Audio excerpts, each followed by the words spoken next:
আপনারা দেখছেন নিউজ তৎকাল 24। নমস্কার, নিউজ তৎকাল 24-এর পর্দায় আপনাদের সকলকে স্বাগত। আপনাদের সাথে আমি দেবব্রত। দেখে নেব এখনকার সংবাদ শিরোনামগুলি।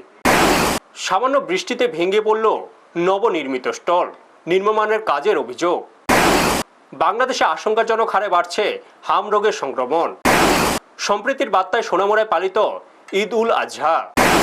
সাবরমে বিজেপির 2 দিনের প্রশিক্ষণবর্গ কর্মসূচি, দলীয় আদর্শ ও সংগঠন শক্তিশালী করার আহ্বান। দীর্ঘদিনের বিদ্যুৎ সমস্যার সমাধান চেয়ে ভাইকোড়া মুহুরীপুর সড়ক অবরোধ। যুব নেতৃত্বের নতুন বার্তা, ত্রিপুরা বিজেপির প্রদেশ সভাপতি অভিষেক দেবরায়। ক্রমবর্ধমান চুরিতে উদ্বেগ বাড়ছে উদয়পুর মহকুমায়। এখন সংবাদ বিস্তারিত। দক্ষিণ জেলার শান্তিরবাজার জেলা হাসপাতালের সামনে বন দপ্তরের জমিতে পুর পরিষদের উদ্যোগে টিফিন ও ওষুধের দোকানের জন্য একাধিক স্টল নির্মাণ করা হচ্ছে। কিছু স্টলের নির্মাণ কাজ প্রায় শেষ হলেও কয়েকটির কাজ এখনও চলছে। তবে শুরু থেকে নির্মাণ কাজের মান ও পদ্ধতি নিয়ে স্থানীয়দের মধ্যে প্রশ্ন উঠতে শুরু করেছে। অভিযোগ, ঠিকাদার নিতাই বৌদ্ধ ও পার্থের তত্ত্বাবধানে নির্মিত কিছু স্টল অত্যন্ত নিম্নমানের তৈরি করা হয়েছে। সামান্য বৃষ্টিতে একটি নবনির্মিত স্টলের অংশ ভেঙে পড়ে। এই ঘটনাকে কেন্দ্র করে এলাকায় ব্যাপক চাঞ্চল্যের সৃষ্টি হয়েছে। স্থানীয় সূত্রে জানা গেছে, এই প্রকল্পের দায়িত্বে রয়েছেন শান্তিরবাজার পুর পরিষদের ইঞ্জিনিয়ার অতীন্দ্র রিয়াং। স্টল ভেঙে পড়ার ঘটনার পর নির্মাণ কাজের মান নিয়ে তার ভূমিকাও প্রশ্নের মুখে পড়েছে। স্থানীয় যুবক মিঠুন নমো সামাজিক মাধ্যমে এই ঘটনায় ক্ষোভ প্রকাশ করে লিখেছেন, নিম্নমানের কাজের মাধ্যমে অর্থ উপার্জনের চেষ্টা চলছে এবং সেই কাজে প্রশাসনিক প্রশ্রয় দেওয়া হচ্ছে। এদিকে বন দপ্তরের জমিতে কিভাবে পুর পরিষদ স্টল নির্মাণের অনুমতি পেল তা নিয়েও সাধারণ মানুষের মধ্যে প্রশ্ন উঠেছে। অনেকের দাবি, পুরো বিষয়টি খতিয়ে দেখে প্রয়োজনীয় তদন্ত করা হোক এবং দুর্নীতির সঙ্গে জড়িতদের বিরুদ্ধে প্রশাসন যথাযথ ব্যবস্থা গ্রহণ করুক। ঘটনাকে কেন্দ্র করে শান্তিরবাজার জুড়ে তীব্র প্রতিক্রিয়া দেখা দিয়েছে। ব্যুরো রিপোর্ট, নিউজ তৎকাল 24। বাংলাদেশে আবারও উদ্বেগজনক হারে ছড়িয়ে পড়ছে হাম রোগ। সে দেশের স্বাস্থ্য অধিদপ্তরের সাম্প্রতিক তথ্য বলছে, চলতি বছরে দেশের বিভিন্ন জেলা ও গ্রামাঞ্চলে দ্রুত বাড়ছে আক্রান্তের সংখ্যা। বিশেষ করে শিশু ও অপুষ্টিতে ভোগা মানুষ বেশি ঝুঁকির মধ্যে পড়ছেন। প্রতিদিনই হাসপাতালগুলোতে নতুন রোগী ভর্তি হওয়ায় স্বাস্থ্য খাতেও বাড়ছে চাপ। স্বাস্থ্য বিশেষজ্ঞদের মতে, নিয়মিত টিকাদান কর্মসূচিতে অনিয়ম, সচেতনতার অভাব এবং প্রাথমিক লক্ষণ দেখা দেওয়ার পরও চিকিৎসা না নেওয়ার কারণে পরিস্থিতি দিন দিন জটিল হয়ে উঠছে। স্বাস্থ্য অধিদপ্তরের তথ্য অনুযায়ী গত কয়েক মাসে হাম রোগে আক্রান্ত হয়ে প্রায় 560 জনের মৃত্যু হয়েছে। মৃতদের অধিকাংশই শিশু। চিকিৎসকরা জানিয়েছেন, হাম রোগে সাধারণত জ্বর, সর্দি, কাশি এবং শরীরে লালচে দাগ দেখা দেয়। তবে অনেক পরিবার শুরুতে বিষয়টিকে সাধারণ অসুস্থতা ভেবে অবহেলা করছে। ফলে আক্রান্ত ব্যক্তি থেকে খুব দ্রুত অন্যদের মধ্যে সংক্রমণ ছড়িয়ে পড়ছে। বিশেষজ্ঞরা বলছেন, হাম একটি অত্যন্ত সংক্রামক ভাইরাস জনিত রোগ। একজন আক্রান্ত ব্যক্তির সংস্পর্শে এলে সহজেই অন্যরা আক্রান্ত হতে পারেন। তাই শিশুদের সময়মতো টিকা নিশ্চিত করা, আক্রান্তদের আলাদা রাখা এবং দ্রুত চিকিৎসকের পরামর্শ নেওয়ার উপর জোর দিচ্ছে স্বাস্থ্য বিভাগ। এদিকে হাম রোগে মৃত্যুর সংখ্যা বাড়তে থাকায় সাধারণ মানুষের মধ্যেও উদ্বেগ দেখা দিয়েছে। দেশের বিভিন্ন এলাকায় সচেতনতামূলক প্রচার চালানো হলেও পরিস্থিতি পুরোপুরি নিয়ন্ত্রণে আনতে আরও কঠোর পদক্ষেপ নেওয়ার দাবি উঠছে বিভিন্ন মহল থেকে। ব্যুরো রিপোর্ট, নিউজ তৎকাল 24।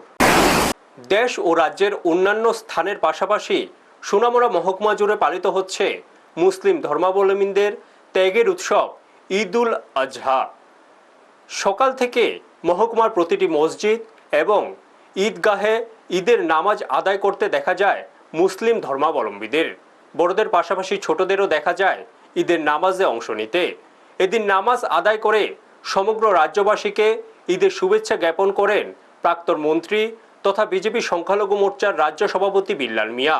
তিনি বলেন, ধর্ম যার যার, উৎসব সবার। বিগত বৎসরগুলির ন্যায় এই বৎসরও সম্প্রীতি শহর সোনামুড়ায় শান্তিপূর্ণভাবেই ঈদ পালিত হবে, সেই আশা ব্যক্ত করেন তিনি। এদিকে সোনামুড়া টাউন জামে মসজিদের সভাপতি অ্যাডভোকেট জসিম উদ্দিন ঈদের নামাজ আদায় শেষে সকলকে ঈদের শুভেচ্ছা জ্ঞাপন করেন এবং সকলের কাছে আশা ব্যক্ত করেন, আজকের এই ঈদ সমগ্র রাজ্যে একটি শান্তির বার্তা বয়ে আনবে এবং ঈদ উৎসব উদযাপনে যেন কোনো অপ্রীতিকর ঘটনা না ঘটে। পাশাপাশি তিনি এও বলেন, নির্দিষ্ট স্থানে এবং পর্দার আড়ালে যেন কোরবানি করা হয়, যাতে নিজেদের উৎসব উদযাপন কারো অসুবিধার কারণ না হয়, সেদিকেও লক্ষ্য রাখতে হবে বলে আহ্বান জানান তিনি। ব্যুরো রিপোর্ট, নিউজ তৎকাল 24। আমি আজকের এই ঈদুল আজহারের দিনে আমি রাজ্যবাসীকে ঈদের শুভেচ্ছা জানাচ্ছি এবং আজকের এই দিনে বিশেষ করে যে আজকের এই দিনটাকে কুরবানি হিসাবেও বলা হয়, যে কুরবানির দিন, যেটা আক্ষরিক অর্থে স্যাক্রিফাইস যেটা বলা হয়েছে। আজ এই স্যাক্রিফাইস শুধু এই বেসিসটা শুধু আমাদের দৈনন্দিন জীবনে চলার ক্ষেত্রে আমরা একে অন্যের প্রতি যে স্যাক্রিফাইস, এটাও শেখায় আমাদেরকে, যে প্রতিবেশীকে সহযোগিতা করা, যে দূরস্থ যারা আছে তাদেরকে সহযোগিতা করা, এই সমস্ত বিষয়গুলো আমাদেরকে এই আজকের এই দিনে, আজকের এই ঈদের কেন্দ্র করে সেগুলো আমাদেরকে, সেই মেসেজগুলো আমাদেরকে শেখানো। আমি অতটুকুই বলবো যে আজকে চতুর্দিকে কিছু বিভিন্ন মাধ্যমে যে কিছু কথাগুলো আসছে বা এইগুলো আসছে, আমরা আশা করব যে আজকের ঈদের দিনে সবাই যাতে এই ঈদ উৎসব আমাদের সাথে অনুপ্রাণিত হয়ে, মানে আমাদের সাথে যাতে সবাই মানে ঈদ অনুষ্ঠান উপভোগ করে। আজকের এই ঈদের দিনে আমি সোনামুড়া টাউন প্রদেশ ঈদগাহ ময়দান কমিটির পক্ষ থেকে গোটা ত্রিপুরাবাসীকে, ত্রিপুরার প্রত্যেকটা অংশের মানুষকে ঈদুল আজহার শুভেচ্ছা ও অভিনন্দন জানাচ্ছি। এবং পাশাপাশি এই কুরবানি ঈদ মূলত আমাদের প্রফেট একজন হযরত ইব্রাহিম আলাইহিস সালামের একটা স্মৃতির উপর ভিত্তি করে, যে মূলত এই কুরবানি ঈদের উদ্দেশ্য হলো যে মানুষের জীবনের অমানবিক আচরণগুলা কুরবানি দেওয়া, পশু কুরবানি দেওয়া উদ্দেশ্য নয়, বরং আমাদের স্রষ্টার উদ্দেশ্য হলো যে মানুষ তার চরিত্রের বিপরীত কার্যকলাপকে কুরবানি দেওয়া, কুরবানি দিয়ে সমাজে, প্রদেশে, দেশে প্রত্যেকটা মানুষের সাথে মানবিক আচরণ করা এবং শান্তি, সম্প্রীতি এবং ভ্রাতৃত্ব প্রতিষ্ঠা করা, মানবিকতা প্রতিষ্ঠা করা এবং সাম্প্রদায়িক সম্প্রীতি গড়ে তোলা। পণ্ডিত দীনদয়াল উপাধ্যায় প্রশিক্ষণ মহা অভিযানের অংশ হিসেবে রাজ্যের বিভিন্ন প্রান্তের পাশাপাশি 40 সাবরু মণ্ডলেও ভারতীয় জনতা পার্টির উদ্যোগে 2 দিনের প্রশিক্ষণ বর্গ কর্মসূচির আয়োজন করা হয়।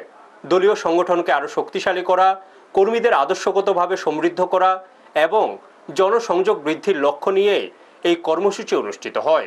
এই প্রশিক্ষণ শিবিরে উপস্থিত ছিলেন জেলা সভাপতি দীপায়ন চৌধুরী, প্রাক্তন বিধায়ক শঙ্কর রায়, মণ্ডল সভাপতি গৌতম ত্রিপুরা সহ দলের একাধিক নেতৃত্ব ও কর্মীরা। কর্মসূচিতে পণ্ডিত দীনদয়াল উপাধ্যায়ের জীবন দর্শন, আদর্শ ও রাজনৈতিক চিন্তাধারা নিয়ে বিস্তারিত আলোচনা করা হয়। ফ্লেক্স ও পোস্টারের মাধ্যমে তার বিভিন্ন বাণী এবং সমাজ কল্যাণমূলক ভাবনাগুলি কর্মীদের সামনে তুলে ধরা হয়।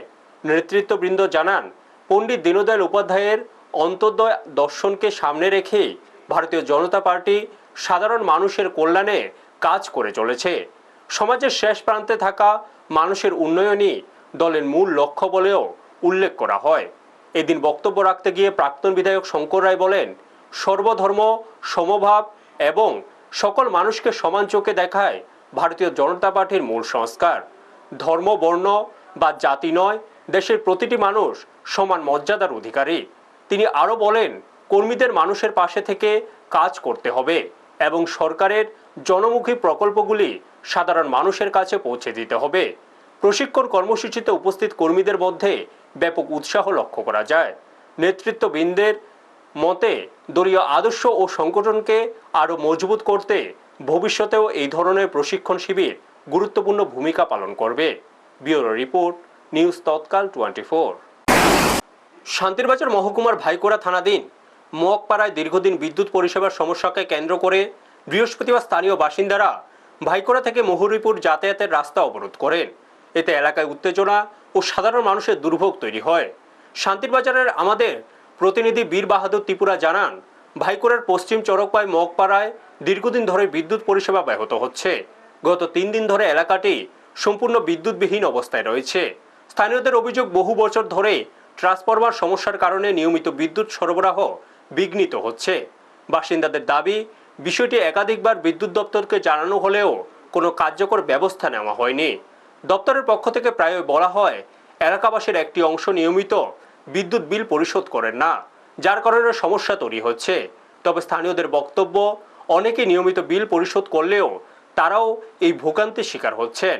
দীর্ঘদিনের সমস্যার সমাধান ও নতুন ট্রান্সফরমার স্থাপনের দাবিতে ক্ষুব্ধ এলাকাবাসী অবরোধে বসেন। একই সঙ্গে বিদ্যুৎ না থাকায় পানীয় জলের সমস্যাও দেখা দেয়, ফলে মহিলারাও পৃথকভাবে প্রতিবাদে অংশ নেন। ঈদ উপলক্ষে সরকারি ছুটির কারণে দীর্ঘ সময় অবরোধ চললেও ঘটনাস্থলে কোনো প্রশাসনিক আধিকারিকের উপস্থিতি দেখা যায়নি বলে অভিযোগ উঠেছে। এলাকাবাসীর দাবি, দ্রুত সমস্যার সমাধান না হলে আন্দোলন আরও তীব্র করা হবে। এখন দেখার বিষয় প্রশাসন ও বিদ্যুৎ দপ্তর কী পদক্ষেপ গ্রহণ করে পরিস্থিতি স্বাভাবিক করে। ব্যুরো রিপোর্ট, নিউজ তৎকাল 24। জলের সমস্যা, কারেন্ট নাই।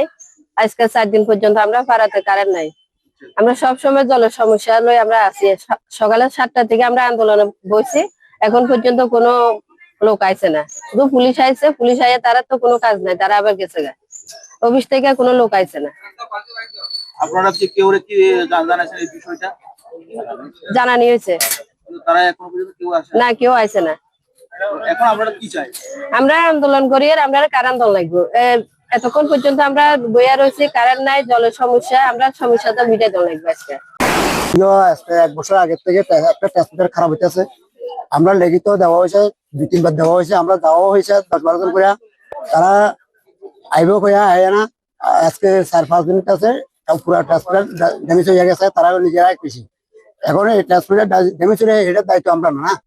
আর আমার কাছে তারা একটাই বক্তব্য বলে, মানে এখানে নাকি কিছু টাকা মানুষের কাছে পানা আছে। তো এটা টাকা পানা আছে, তার কাছে পানা আছে, আমার কাছে তো পানা নেই না। তাহলে আমরা লাইন কেন দিত না? এই বিষয়ে আপনারা কারে কারে জানাচ্ছেন? আমরা ইলেকট্রিক অফিসে জানানো হয়েছে, লিখিত দেওয়া হয়েছে, বাইকরা ইলেকট্রিক অফিসে দেওয়া হয়েছে, শান্তিবাজার এসডিওর কাছে দেওয়া হয়েছে। তারা কি করছে? তারা কোনো রেসপন্স দিচ্ছে না। ত্রিপুরা শাসক দলীয় রাজনীতিতে সামনে এলো নতুন প্রজন্মের নেতৃত্ব। বিজেপির রাজ্য সভাপতির দায়িত্ব এবার তুলে দেওয়া হলো তরুণ নেতা অভিষেক দেবরায়ের হাতে। বৃহস্পতিবার দলের কেন্দ্রীয় নেতৃত্ব আনুষ্ঠানিকভাবে তার নাম ঘোষণা করতেই রাজনৈতিক মহলে শুরু হয়েছে জোর আলোচনা। বর্তমানে মাতাবাড়ি বিধানসভা কেন্দ্রের বিধায়ক অভিষেক দেবরায় দীর্ঘদিন ধরে বিজেপি সংগঠনের এক সক্রিয় মুখ হিসেবে পরিচিত। দলীয় কর্মসূচি থেকে সাংগঠনিক কার্যক্রম সব ক্ষেত্রেই তার সক্রিয় ভূমিকা নজরে এসেছে। রাজনৈতিক পর্যবেক্ষকদের মতে আগামী দিনের রাজনীতিতে যুব নেতৃত্বকে সামনে এনে সংগঠনকে আরো শক্তিশালী করতেই বিজেপির এই সিদ্ধান্ত। বিশেষ করে যুব সমাজের মধ্যে প্রভাব বৃদ্ধি, সংগঠনের বিস্তার এবং আগামী নির্বাচনকে সামনে রেখে নতুন উদ্যমে কাজ শুরু করার লক্ষ্যেই এই পরিবর্তন বলে মনে করা হচ্ছে। নতুন দায়িত্ব পাওয়ার পর অভিষেক দেবরায় বলেন, দল তার উপর যে আস্থা রেখেছে সেই দায়িত্ব তিনি নিষ্ঠার সঙ্গে পালন করবেন। রাজ্যের প্রতিটি কর্মীকে সঙ্গে নিয়ে সংগঠনকে আরো মজবুত করা এবং সাধারণ মানুষের পাশে থেকে কাজ করাই হবে তার প্রধান লক্ষ্য। পাশাপাশি তিনি কেন্দ্রীয় নেতৃত্ব ও মুখ্যমন্ত্রীর প্রতি কৃতজ্ঞতা প্রকাশ করেন।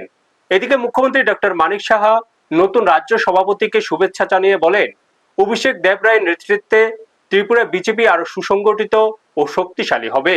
যুব নেতৃত্বের মাধ্যমে দল আগামী দিনে নতুন উচ্চতায় পৌঁছবে বলেও আশাবাদ ব্যক্ত করেন তিনি। নতুন সভাপতির নাম ঘোষণার পর থেকে রাজ্যের বিভিন্ন প্রান্তে বিজেপি কর্মী সমর্থকদের মধ্যে উৎসাহের পরিবেশ তৈরি হয়েছে। সামাজিক মাধ্যমেও শুভেচ্ছা বার্তায় ভরে উঠেছে টাইমলাইন। রাজনৈতিক মহলের একাংশের মতে তরুণ মুখকে সামনে এনে বিজেপি স্পষ্ট বার্তা দিয়েছে যে আগামী দিনের রাজনীতিতে যুব শক্তিকে বেশি গুরুত্ব দিতে চায় দল। ব্যুরো রিপোর্ট, নিউজ তৎকাল 24। উদয়পুর মহকুমা থেকে গ্রামাঞ্চল প্রতিদিনই বাড়ছে চুরির ঘটনা। একের পর এক চুরির ঘটনায় সাধারণ মানুষের মধ্যে আতঙ্ক ও ক্ষোভ বাড়ছে। স্থানীয়দের অভিযোগ, আর্থিক সংকট ও নেশার টাকার জোগাড় করতেই অনেকে অপরাধের পথে ঝুঁকছে। পাশাপাশি বারবার চুরির ঘটনা ঘটলেও অধিকাংশ ক্ষেত্রে চোরদের ধরতে ব্যর্থ হচ্ছে পুলিশ। ফলে দুষ্কৃতিকারীরা আরো বেপরোয়া হয়ে উঠেছে বলে দাবি এলাকাবাসীর। এমনই এক চুরির ঘটনা ঘটেছে কাকরামন থানাধীন জামজুরি রাজনগর এলাকায়। জানা যায়, বুধবার গভীর রাতে সুখেন সূত্রধরের বাড়িতে চোরেরা হানা দেন। সুখেন সূত্রধর টিএসআর জওয়ান হিসেবে অমরপুরে কর্মরত থাকায় তিনি বাড়িতে ছিলেন না। তার স্ত্রী ও সন্তানও সেদিন শ্বশুর বাড়িতে ছিলেন। সেই সুযোগে চোরেরা বাড়িতে ঢুকে। অভিযোগ, বাড়ির পাশের একটি আম গাছ বেয়ে ছাদে উঠে দরজা ভেঙে ঘরের ভেতরে প্রবেশ করে দুষ্কৃতিকারীরা। এরপর ঠাকুরঘর থেকে প্রায় 8 ভরি স্বর্ণালংকার, পিতলের বাসনপত্র এবং একটি মাটির ব্যাংক থেকে নগদ 2 থেকে 3 হাজার টাকা চুরি করে নিয়ে যায়। ঘটনার বিষয়টি প্রথমে নজরে আসে প্রতিবেশী রতন সূত্রধরের। তিনি নিজের বাড়ির ছাদ থেকে সুখেন সূত্রধরের বাড়ির দরজা খোলা দেখতে পান। পরে বিষয়টি সুখেন সূত্রধরকে জানানো হলে তিনি কর্মস্থল থেকে বাড়িতে ফিরে এসে চুরির ঘটনা জানতে পারেন। পরবর্তীতে এলাকাবাসীর সহযোগিতায় কাকরাবন থানায় খবর দেওয়া হয়। খবর পেয়ে পুলিশ ঘটনাস্থলে পৌঁছে তদন্ত শুরু করে। তবে অতীতের অভিজ্ঞতার কথা তুলে এলাকাবাসীর একাংশ প্রশ্ন তুলেছেন, এই ঘটনারও আদৌ সঠিক তদন্ত হবে কিনা। স্থানীয়দের দাবি, দ্রুত চোরদের গ্রেপ্তার করে কঠোর ব্যবস্থা নিতে হবে এবং এলাকায় পুলিশি নজরদারি বাড়াতে হবে। অন্যথায় সাধারণ মানুষের ক্ষোভ আরো বাড়বে বলে আশঙ্কা প্রকাশ করছেন তারা। ব্যুরো রিপোর্ট, নিউজ তৎকাল 24। সকালবেলা আমার কাছে একটা খবর আছে, আমার মোসাদ ভাই সুচিত্র করবে যে আমার ছাদের যে দরজাটা এটা খোলা, দরজা খোলারে আমার মিসেস, আমার ছেলের পরীক্ষা এই স্কুল বন্ধ দিয়েছে। দেওয়ার পরে তারা একদিন লেগে বেড়াইতে গেছে। তারপরে ইমিডিয়েটলি আমি ফোন করছি যে দরজা খোলা নেই, দরজা লাগাই এসেছি তোমরা। তবে না, দরজা তো লাগাই এসেছি, নিচে তালা বড় লক লাগাই না। এরপরে আমি আমার ডিউটি আমি কইয়া আয়া প্রথমে আমি গাড়ি পাঠাইছি, তারা আমার লেগে তারা আইতে আমি আয়া আমার কাছে সামনের গেটে চাবি আসলো, এটা খুলছি। খুললা দেখি ঠাকুরঘরের ভিতরে বন্ধ করাই না। আর বন্ধ তারা যাওয়ার সময় ঠাকুরঘরের ভিতরে আমার 8 থেকে 10 ভরি স্বর্ণ একটা ইয়ার ভিতরে রাখিয়া লোকনাথ বাবার যে মূর্তি আছে ঘরের ভিতরে, মূর্তিটার পিছনে একদম ভিতরে নিয়ে ঢুকে রাখছে। কোন জায়গায় ঘটনাটা? উদয়পুর রাজনগর জামদুরি গ্রাম পঞ্চায়েত। এখনকার মতো সংবাদ এই পর্যন্তই। আমাদের অন্যান্য অনুষ্ঠানের জন্য চোখ রাখুন নিউজ তৎকাল 24-এর পর্দায়।